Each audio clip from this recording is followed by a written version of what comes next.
Zone control. Select Channel 1 to create a new zone. Set the first segment from LED 1 to LED 10. You can enter the LED numbers directly, or drag the slider to set the segment range. Tap Select to choose a scene for this segment. Choose the lighting scene you want to use.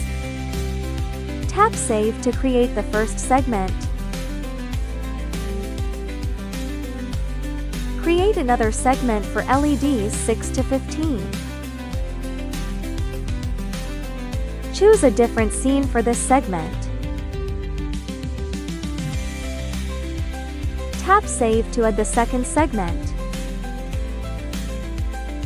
Both segments are now shown in the zone list. Tap a segment to activate its lighting effect. Next, select Channel 2. Create segments in the same way. Set the LED range and choose a scene.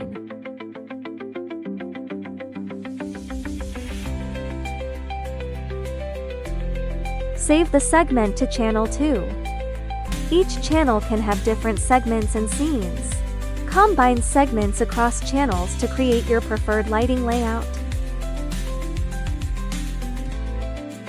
To remove a segment, tap the Delete.